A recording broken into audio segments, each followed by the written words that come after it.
अस्सलाम वालेकुम जी। Introduction to computing का लेक्चर 3 आज हम बेसिकली डिस्कस करने लगे और पिछला लेक्चर भी अपलोडेड है तो आप उसे भी देख सकते हैं। उसमें एक टॉपिक मिस है, वो इंशाल्लाह इसी की जो है अगले लेक्चर में वो कवर हो जाएगा। अच्छा जी, आज हमारा टॉपिक जो है जो डिस्कशन करनी है वो बेसिकली HCI है। HCI क्या है?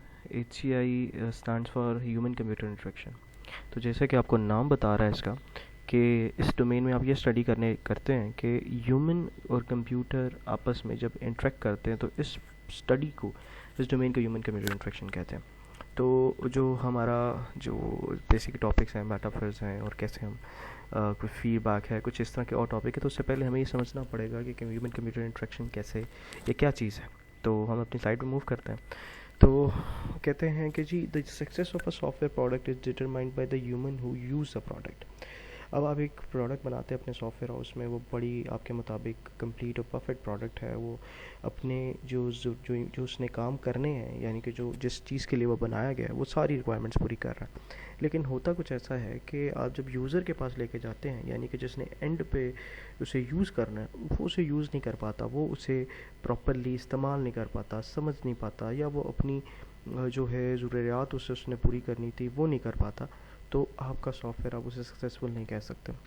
फॉर एग्जांपल, अगर आप समझें कि आपने ATM जो है, ATM इन्वेंट हुई, ATM का मकसद था लोग कार्ड एंटर करें, अपने पैसे विड्रॉ करें, अगर डिपॉजिट कर सकते हैं तो डिपॉजिट करें, अपनी बैलेंस चेक कर सकें, ट्रांसफ़र कर सकें, ये सारे फीचर्स थे। तो अब एक लेबॉर्ट्री में जहाँ पे ये ATM बनाया गया होगा, तो उनको ये रिक्वायरमेंट्स दी गई होंगी और उन्होंने इस रिक्वायरमेंट के मुताबिक एक कंप्लीट प्रोडक्ट बना लिया होगा ATM।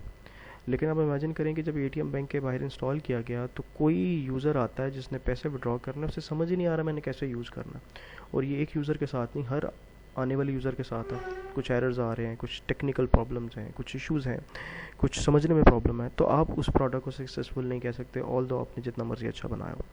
तो यही बात करने लगे, कहते हैं the availability of technical functionality does not guarantee that software will be practical usable.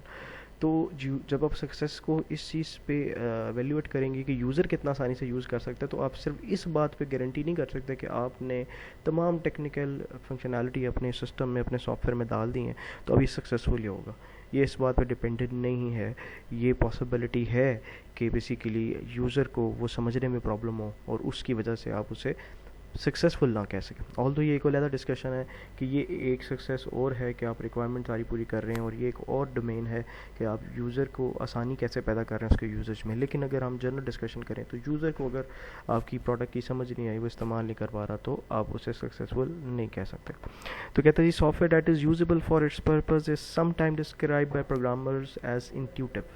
कहते हैं कि जो सॉफ्टवेयर आप जिसे यूजेबल कहते हैं, जो अपन जिस मकसद के लिए बनाया गया होता है उसके लिए यूजेबल जिसे कहते हैं, तो यहाँ पे क्या कहता है कि software that is usable for it's purpose. Usable लफ्ज़ का मतलब है वो कारामद है, वो यूज़ ही हो सकता है, जिसमें एबिलिटी है यूज़ होने की। कहता है सॉफ्टवेयर जो कि अपने पर्पस के लिए यूजेबल होते हैं उनको अक्सर या कभी कभी जो है प्रोग्रामर इंट्यूटिव भी कहते हैं, यानी कि इंट्यूटिव की टर्म भी यूज़ करते हैं किन सॉफ्टवेयर्स के लिए जो अपने पर्पस के लिए यूजेबल होते हैं, यानी कि जिस पर्पस के लिए बनाए गए हैं उसके लिए अच्छे इस्तेमाल हो सकते हैं। तो इंट्यूटिव को आगे उसने ब्रैकेट में एक्सप्लेन किया हुआ है कि जी easy to learn, easy to remember, easy to apply to new problem, और पावरफुल, एफिशिएंट और इफेक्टिव। कि वो इंट्यूटिव कौन होता है, जो कौन सा प्रोडक्ट हो सकता है जो कि समझने में आसान हो, याद करने में आसान हो, कोई इसमें प्रॉब्लम आए उसे सॉल्व करने में आसान हो, एफिशिएंट हो, फास्ट हो, इफ़ेक्टिव हो, यानी कि आप जो उस पर काम कर रहे हैं वो कंप्लीट हो जाए, वो कंप्लीट करने की एबिलिटी रखता हो।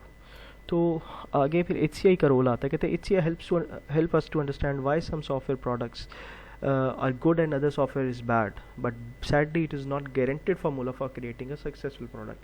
तो इससे हमें बड़ी सपोर्ट करता है, जहाँ पे हमें एक डोमेन है सॉफ्टवेयर टेस्टिंग, क्वालिटी एश्योरेंस जिसे हम कहते हैं, जहाँ पे वो हमें हेल्प करती है कि सॉफ्टवेयर की एक्यूरेसी पे सॉफ्टवेयर कितना सही काम कर रहा है, सॉफ्टवेयर अपनी रिक्वायरमेंट्स के मुताबिक अपनी रिक्वायरमेंट्स कितनी फुलफ़िल कर रहा है, वो एक डोमेन है। यहाँ पे HCI भी एक डोमेन है जिसे जो ये बताता है कि आपका प्रोडक्ट कितना यूजेबल है। लेकिन आप सिर्फ इसको वैल्यूएट करके ये गारंटी नहीं कर सकते कि आपका प्रोडक्ट बिल्कुल ज़बरदस्त है, यानी कि प्रोडक्ट बहुत ही आसान है यूज़ करने में, लेकिन उसके अंदर बेसिक फंक्शनैलिटी नहीं है, तो वो भी आप उसको सक्सेसफुल नहीं कह सकेंगे। उसकी फंक्शनैलिटी सारी पूरी है, एक प्रोडक्ट यूज़ नहीं हो पा रहा, उसे भी सक्सेसफुल नहीं कह सकते। तो ये एक हिस्सा है प्रोडक्ट को बेहतर बनाने की, एक डोमेन है प्रोडक्ट को बेहतर बनाने के, यूज़र एक्सपीरियंस बेहतर बनाने का, यूआई यूएक्स यानी कि यूज़र इंटरफेस, यूज़र एक्सपीरियंस को बेहतर बनाने का। HCI बेसिकली वो डोमेन है जो इस चीज़ को डिस्कस करती है। कुछ टर्म्स है जी। HCI क्या है जी? HCI human computer interaction is a study of how people interact with the computer and to what extent computers are और are not develop for successful interaction with human beings. वही बात जो आपको मैंने बताई है कि ये बेसिकली इस ये डोमेन है जहाँ पर डिस्कस करते हैं कि जब कंप्यूटर ह्यूमन इंटरेक्ट करेगा तो उन दोनों की इंटरेक्शन को सक्सेसफुल कैसे बनाना है, ठीक है, कैसे इजी बनाना है। आप जो है जूम ओपन करते हैं, वो आपको समझने में आसान है, इसका मतलब वो यूजेबल है।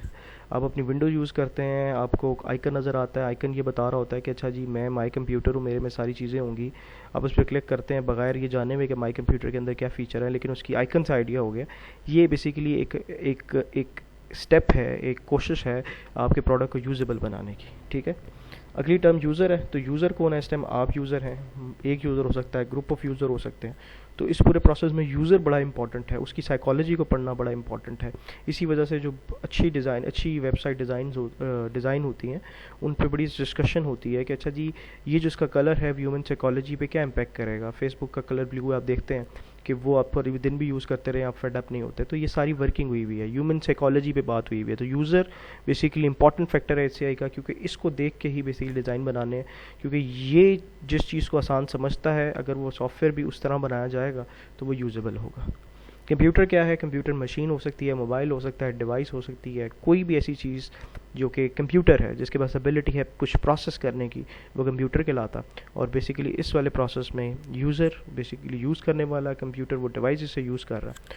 इंट्रैक्शन क्या है कि जब यूज़र उस कंप्यूटर को इंटरेक्ट करता, आप लैपटॉप पे बटन बताते हैं, आप बटन आपने प्रेस किया, वो इंट्रैक्शन है। आप अपने पंखा जो है वो बटन दबाते हैं तो आप बेसिकली इंट्रैक्शन कर रहे हैं।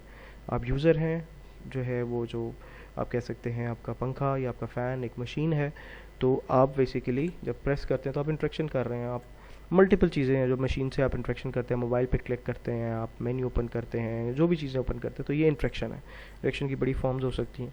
तो ये जो थ्योरी लिखी हुई है इसमें आपको बेहतर समझ आ जाएगा कि बेसिकली इंट्रैक्शन से क्या मुराद है।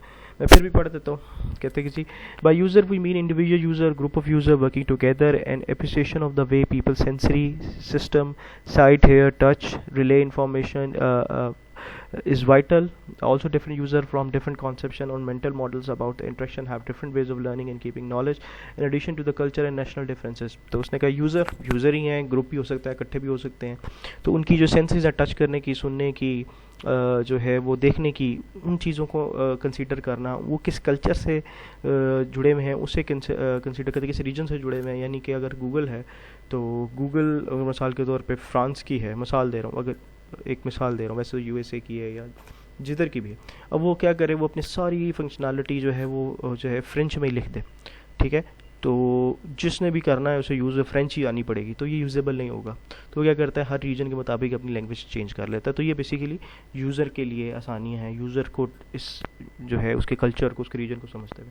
Computer can see when we talk about computer, we're referring to any technology ranging from desktop computer to large scale computer. For example, if you're discussing the design of a website, then the website itself would be referred to as computer. Device such as mobile phones और VCRs can also भी consider the computer. से ये बड़ी important बात discuss की है कि computer से मुराद सिर्फ यहाँ पे अब ये नहीं है कि आपकी ऐसी डिवाइस जिसे आप टच कर सकें। आप एक एप्लीकेशन बनाते हैं तो उसकी भी यूजेबिलिटी डिस्कस होगी, तो एप्लीकेशन को हम कंप्यूटर कंसिडर कर रहे होंगे। वेबसाइट बनाते हैं तो वेबसाइट की भी जो है वो यूजेबिलिटी डिस्कस होगी, उसको डिस्कस होगा कितना यूज़र के लिए आसान है, तो उसे भी आप कंप्यूटर डिस्कस करेंगे। और इसी तरीके से किसी हार्डवेयर चीज़ को भी कंप्यूटर आप समझ सकते हैं। इंट्रैक्शन क्या जी, there are obvious difference between human and machines. In spite of these HCI attempt to ensure that the both get with each other and interact successfully. In order to achieve a usable system, you need to apply what you know about humans and computers and consult with likely user throughout the design process. In real systems, schedule and the budget are important, and it is vital to find a balance between what would be ideal for user and what will be feasible in reality. तो इस वाली side पे interaction में human computer का जो interaction है मैंने आपको पहले बताया, तो ये बड़ा इंपॉर्टेंट है जिसको हम सोचते हैं, यूज़र को भी सोचते हैं, मशीन को भी सोचते हैं, इंट्रैक्शन को भी सोचते हैं। और एक तो चीज़ होती है कि अच्छा जी बस मैंने सोच लिया कि मैंने आसान बनाना है, तो ऐसे नहीं हो सकता। लिमिटेशंस होती हैं, बजट की लिमिटेशंस होती हैं, और कोई ऐसे पॉइंट्स होते हैं जहाँ पे आपको यूज़ेबिलिटी को कॉम्प्रोमाइज़ करना पड़ता है। यहाँ पे यूज़ेबिलिटी का लफ्ज़ का मतलब है कितना आसान है यूज़ेबल। मिसाल के तौर पर आप बैंक की ऐप यूज़ करते हैं तो आपको शायद इशू आता हो कि वो कभी कन्फर्मेशन मांगता है, कोई वेरिफिकेशन मांगता है, लेकिन अगर वो इसको आसान कर देंगे तो सिक्योरिटी थ्रेट पे आ जाएगी। तो इस वजह से कहीं भी जगह पे हमें यूज़ेबिलिटी को कॉम्प्रोमाइज़ भी करना पड़ता है। अच्छा जी, एथ के गोल क्या है? गोल ये है कि जी understand the factor that determine how people use technology. ये समझना कि यूज़ जो है वो फैक्टर समझना कि यूज़र टेक्नोलॉजी को कैसे अडॉप्ट करते हैं, कैसे यूज़ करते हैं। टूल्स बनाना, टेक्निक्स बनाना, जो है suitable system banana for user के लिए, एफिशिएंट और इफेक्टिव और सेफ़ इंट्रैक्शन बनाना। ठीक है, एफिशिएंट यानी कि फास्ट, इफेक्टिव ये कि जो एरर फ्री हो, सेफ़ सिक्योर हो, ये इंट्रैक्शन पे डिस्कशन करना। और human people put people first, put people first से मुराद ये कि यूज़र को सबसे पहले सोचना। ठीक है, तो ये बेसिकली इंपॉर्टेंट एक इनफॉर्मल गोल्स कह सकते हैं कि आपके वो हो सकते हैं। अच्छा जी, उसके बाद ही मेटाफर है। मेटाफर की डिस्कशन है कि तो metaphor are use in different kind of interactive products in order to easily understand what product is for and how to use it। तो मेटाफर आपका बेसिकली उर्दू में एक लफ्ज़ शायद तशबीह था, तो उसके लिए उस पर्सपेक्टिव आप समझे कि जैसे कि छोटी सी मिसाल दे रहा हूँ कि एक माँ कहती है कि मेरा बच्चा जो है वो चाँद जैसा। तो बेसिकली यहाँ पे आपने मेटाफर यूज़ किया चाँद का। अब कोई भी चाँद जैसा तो नहीं हो सकता, लेकिन आपने उसकी खूबसूरती को, उसके इस खूबसूरती वाले फीचर को जो है रिलेट किया किसी ह्यूमन के साथ। तो मेटाफर होता है कि जो चीज़ एग्जैक्टली वो नहीं है, लेकिन बेहतर अंडरस्टैंडिंग के लिए आप उसकी मिसाल दे देते हैं। तो कहते हैं metaphor technique use to simplify interface design. Interface design के लिए आसानी सिंपल करने के लिए यूज़ होते हैं। क्यों सिंपल? क्योंकि जब आपके सामने वो चीज़ें होंगी जिसको आपने रियल लाइफ में देखा हुआ है तो आप आसानी से समझ सकेंगे। आगे एग्जांपल में देखते हैं कैसे। A carefully chosen metaphor can assist a user new to a particular interface। कोई यूज़र नया है तो मेटाफर जो है उसे हेल्प कर सकता है उसको अंडरस्टैंड करने में। One of the most common system of metaphor is desktop files and folders. अच्छा जी, नीचे एग्जांपल देख रहे हैं मेटाफर की, आपको समझ भी आ जाएगी। क्या है कि आप देखें, आप सामने जाते हैं, आपके एक रिसाइकल बिन बना हुआ है।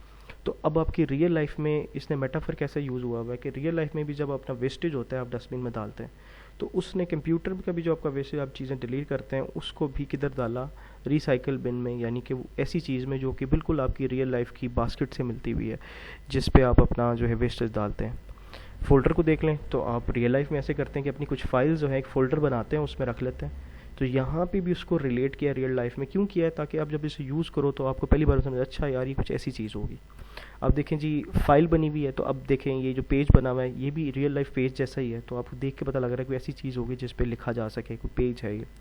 अब ये देखें जी, माई कंप्यूटर आपका रियल लाइफ में जैसा कंप्यूटर दिखता है वो वैसा यहाँ पर दिखाया हुआ है, ताकि आपको समझ आ सके कि इसके अंदर सारी चीज़ें हैं।